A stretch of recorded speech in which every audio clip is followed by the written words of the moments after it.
I'm sure pretty much everyone will agree with me if I say that the brain controls everything that happens in your body.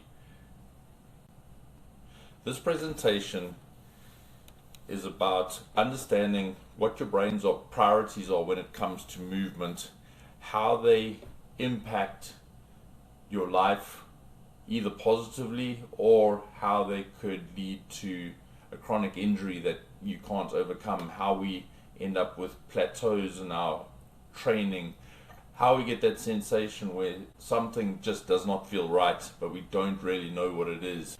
We're specifically going to be focusing on what we call zone 1, which is where movement begins. It is important to understand that, as I said, the brain controls everything that happens in your body. Things, your eyesight, through your proprioceptors, which tell your brain where you are and how you're moving in space, in the environment that you're in. And then also your vestibular system, which is a balance system. I see there's a spelling mistake there. I'll fix that. But it takes this input and then interprets it and then creates an output that it deems best based on the situation that you find yourself in. And it is heavily influenced by whether it perceives your situation to be a threat or not. Your brain has two main priorities. Number one is survival, and the second one is efficiency. So once your brain is happy that you're not under threat, that you're not going to die, then it just wants the most efficient way to do things as possible. And we can use this, and we need to use this to make quick, impactful changes, and then over time to create habits. We can help people overcome or potentially overcome or improve when it comes to chronic or recurring injuries, or just the ability to perform and function in life with vitality. Or from a sports performance perspective, it is important to understand that even some of the people that we perceive to be the most efficient or the fittest people in the world, many of them have some sort of compensation that is not necessarily allowing them to be at their very best, or it just may be a case of it is the reason why they got injured at some point, and we'll go into this a little bit further as we go forward. Based on your brain's survival priorities, we focus on two priorities here. Number one is breathing. And people sometimes look at breathing and don't take it seriously enough. I mean, if you don't breathe, you die. And so how your brain perceives this is, if you're unable to efficiently recruit the right muscles in the right order to allow you to breathe, to allow you to stay alive, where it gets help from to allow you to breathe and functions. If it needs, for example, the muscles around the lower back to be helping you breathe, it is not a priority for it to worry about your lower back pain, because all of a sudden now your lower back has become more vulnerable, for example. The second priority is hip flexion. So hip flexion is the start of your cycle to take your next your next step, sorry.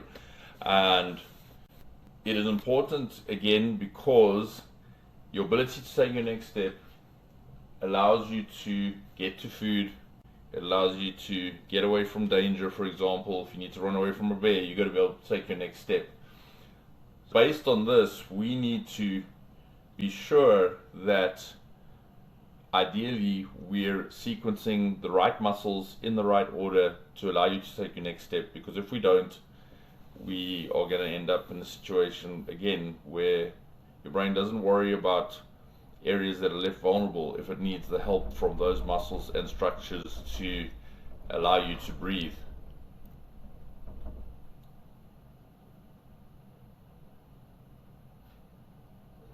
Again, without breathing we die.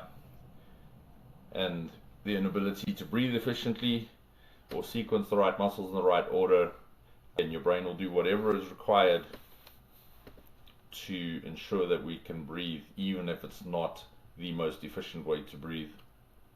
And we'll do this at the expense of other areas of the body, leaving them vulnerable to potential injury, as long as we can stay alive. The potential impact of poor breathing patterns, and this is quite interesting, where people that tend to be shallow breathers, they breathe and all the movement happens up into their chest, up into their neck, and they shut out the diaphragm out of their breathing process. They say that as much as 70% of what they breathe in does not have time to be absorbed into the body, and it affects things. Your postural muscles require oxygen to function. You can do all the postural exercises you want to do. If those muscles aren't being fed the oxygen that allows them to function properly, you're not going to get very far. And can you imagine also, 70% is an extreme number, but even if it was 20% or 30% or 10% even, imagine if we could improve that and constantly just reinforce that good pattern, how much better your body's going to function. Because 70% or anything that is, it's almost holding your head underwater. And again, I'll never claim to be able to impact things, anxiety and things like that, because it's out of my zone of practice, whatever you want to call it. But it does have an impact on things like stress, anxiety, lack of energy and focus. It'll also lead to poor recovery and performance limitations. Hip flexion, which I just mentioned before, again is something that is really important, because again it's your ability to start the movement to take your next step, so that you can walk, run, get to food, run away from a bear, do whatever you got to do. And without hip flexion, you will not be able to move, or you'll really struggle to move. If you want to, stop this video and try this. Stand up and try and take a step forward without flexing your hip. And when you're done with it, then come back to the video. And tell, if you see me, tell me what you find, because there's no way you can move efficiently if you don't flex your hip.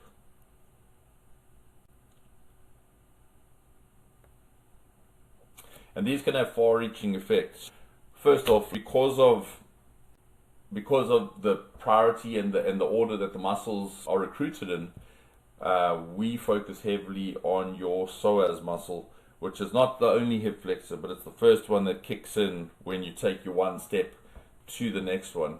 And again, it's one of those muscles where people spend their lives trying to stretch it out, and because it's always tight and things like that. And honestly, most of the time it is tight because it's not being recruited and not able to be recruited properly, and because it's weak.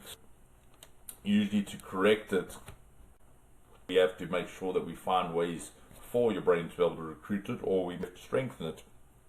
It also is due to, there's something called reciprocal inhibition. So if you've got weak hip flexors, automatically your gluteus maximus will not fire at 100%, because this is a protective thing for your brain. It can't have this powerful muscle at the back, and the muscles in the front don't really have the ability to control it.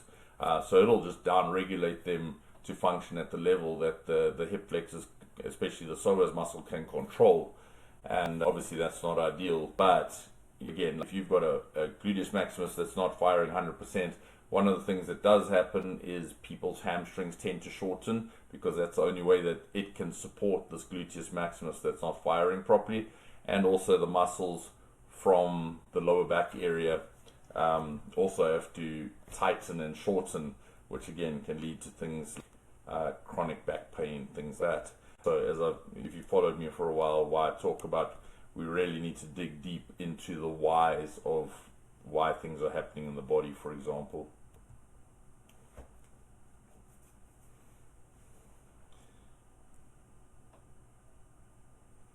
Another important thing about the psoas muscle, which people don't understand or don't know, is the fact that obviously it's attached to the spine in numerous places, so it has a really big impact on what happens to the lower back and things like that. The other important thing is that it crosses. It's one of the only muscle that crosses 3 joints, and it also has more nerve endings than your hand. So it's a really important muscle and doesn't get as much attention as it should from an exercise perspective. We don't really understand it as well as we should, and it definitely deserves more attention.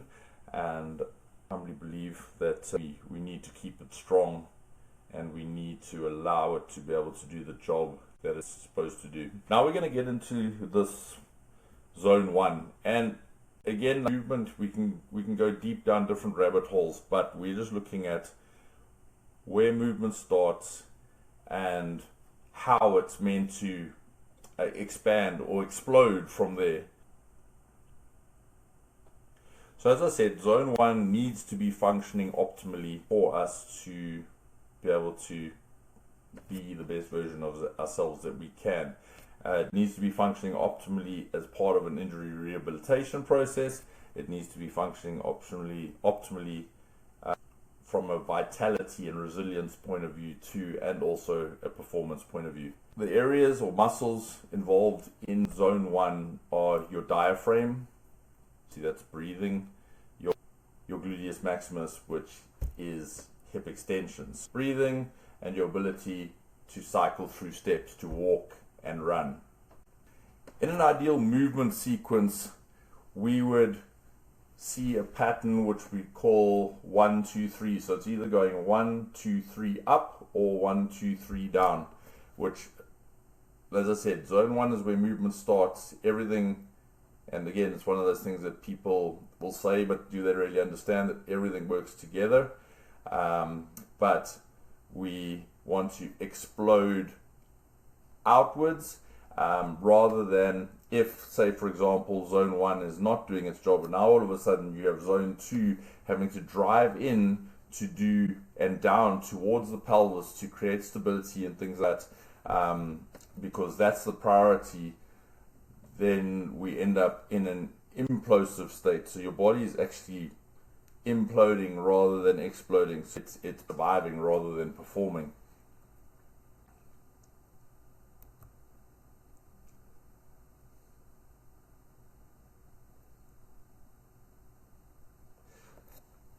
And so it's important that we really understand the cheat patterns or compensations. We probably all understand that we do compensate, and again, your brain's going to prioritize zone 1, and if it's not doing its job properly, then it's going to look for help in zone 2, and if it can't find what it needs in zone 2, then it starts looking for help in zone 3. Scary thing is, for some people, it is to get what's called a 0 pattern, which means they actually don't have a compensation whatsoever, and their body is just fighting itself. And you often find these are the people that are struggling with anxiety and PTSD, things like that.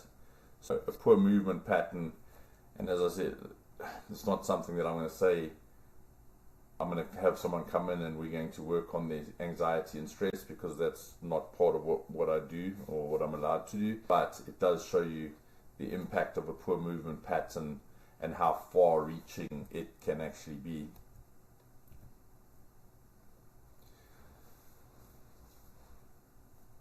So in the next slide, I've created some links here to some videos on my YouTube channel.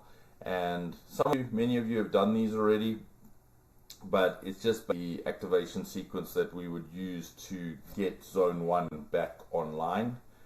And we can really go, we've just touched on zone 1 at the moment, but we can go really far down the rabbit hole, and it is fascinating and it's fun if you're into this type of thing, or if you want to find answers for different things, because getting the body to sequence properly is has an amazing impact that I don't even think people understand until they feel and see the change, especially from a overcoming an injury point of view.